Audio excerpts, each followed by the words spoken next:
उपाध्यक्ष महोदय जी, आज बहुत महत्वपूर्ण मुद्दे पर मुझे बोलने के लिए समय दिया। सबसे पहले मैं निशिकांत दुबे जी का धन्यवाद करना चाहूंगी कि इतना महत्वपूर्ण मुद्दा आप लेके आए। मैं दो पंक्तियों से अपनी बात शुरू करना चाहूंगी कि वो रिश्ता भी क्या रिश्ता है जो खुलकर सांस लेने से भी डरता है। वो रिश्ता भी क्या रिश्ता है जो अपने तरीके से जीवन जीने से भी डरता है। क्या मैं बंदी हूं? क्या मैं पशु हूं? क्या मैं बंधुआ हूं?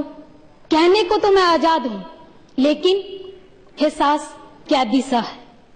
मैं आज जम्मू कश्मीर के बारे में बात हो रही है तो मैं जरूर कहना चाहूंगी कि मैं जम्मू कश्मीर की उसी धरा पर पैदा हुई हूं जहां पर आज सब बात कर रहे हैं। हमारे माननीय सदस्यगण अभी सब बात करके गए। हमारे भर्तृहरि मेहताब जी ने उसमें कटिंग एक थी, उसके बारे में भी बताया। मैं ये बताना चाहती हूँ कि दर्द मैंने बहुत करीब से देखा है, चाहे वो रिफ्यूजी का हो, चाहे पाकिस्तान से आए वो रिफ्यूजी और हमारे कश्मीरी पंडित। मैं अपने ही कश्मीरी पंडित और सिख जो वहां से आए हैं, डिस्ट्रिक्ट कठुआ में भी ये माइग्रेंट होकर इन लोगों को फ्लैट दिए गए थे। हम तो सिर्फ ऐसे फ्लैट की बात करती हैं, मैं खुद उनके फ्लैट में गई हूं। मुझे मौका मिला था, एक मेरी दीदी की ही फ्रेंड थी, उनके घर एक छोटा सा प्रोग्राम था।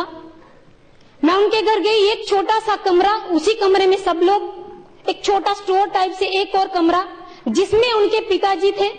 कुछ शोर की आवाज आई। मैंने पूछा दीदी से कि दीदी कुछ आवाज आ रही है दूसरे कमरे से, आपने ये क्यों बंद कर रखा है? उपाध्यक्ष महोदय जी, उस समय मैं सेकंड ईयर की स्टूडेंट थी, मुझे ज्यादा नहीं पता था, लेकिन अब जब पूरा मैंने इसको पढ़ा, मुझे आज बोलना था, तो मुझे वो पल जरूर वो क्षण याद आया कि जब मैंने दीदी से पूछा कि वहां कमरे में कौन है, तो वो कमरा खोल के उन्होंने मुझे जब दिखाया तो उनके पिताजी थे जो कश्मीर से आए थे। शरीर तो आया था लेकिन आत्मा वही छोड़ आए थे। उनकी आत्मा वहीं पर थी, क्योंकि वो एक ही बात कहते थे कि मेरा घर मेरे से मत छुड़वाओ, मेरा कश्मीर में सब कुछ मेरा वही रह गया। बस दो तीन बातें उनको याद थी, बाकी कुछ याद नहीं थी।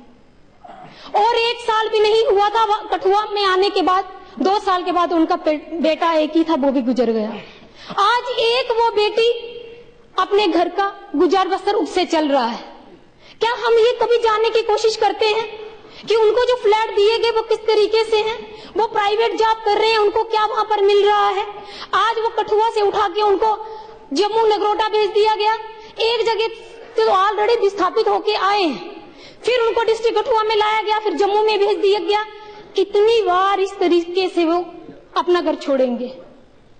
और मैं रिफ्यूजियों की बात करना चाहूंगी कि 67 साल गुजर जाने के बाद भी इनको आवाज नहीं किया गया।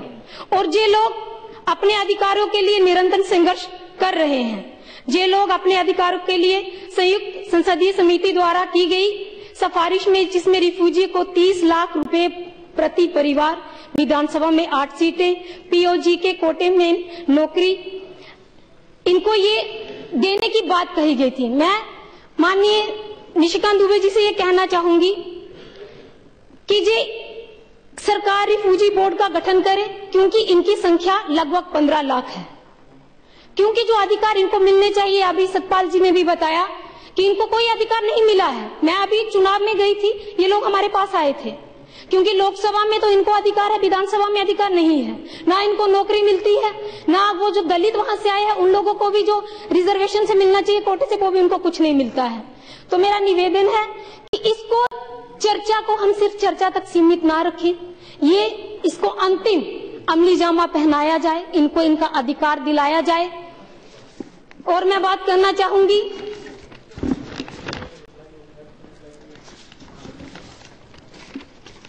कि जैसे हमारी विडंबना है कि पाकिस्तान से विस्थापित भारत के प्रधानमंत्री के पद तक पहुंच गए, लेकिन जब पाकिस्तान से विस्थापित रिफ्यूजी हमारे जम्मू कश्मीर में आए, उनको वोट डालने का भी अधिकार नहीं।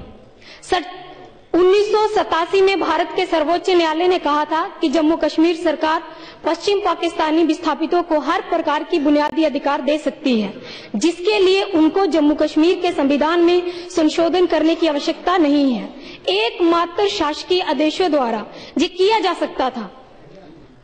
सकता है, लेकिन 28 वर्षों में भी सर्वोच्च न्यायालय के आदेशों का पालन नहीं किया गया। ना ही जम्मू कश्मीर के संविधान में प्रावधान कर संशोधन की कोई प्रक्रिया शुरू की गई, जबकि 2/3 बहुमत से प्रस्ताव पारित करके उनको नागरिकता के अधिकार दिए जा सकते थे। लेकिन दुर्भाग्य से पूर्व की सरकारों ने इस प्रकार की कोई पहल नहीं की तथा इनको आर्थिक मदद करने के लिए कोई प्रयास नहीं किए गए। ये विषय मानवता पर आधारित है। इसके लिए राज्य और केंद्र सरकार को मिलकर 67 वर्षों से जो पीड़ित पाकिस्तानी विस्थापित को न्याय दिलाना होगा, कश्मीरी पंडितों को न्याय दिलाना होगा, वहां से आए सिख उनको न्याय दिलाना होगा।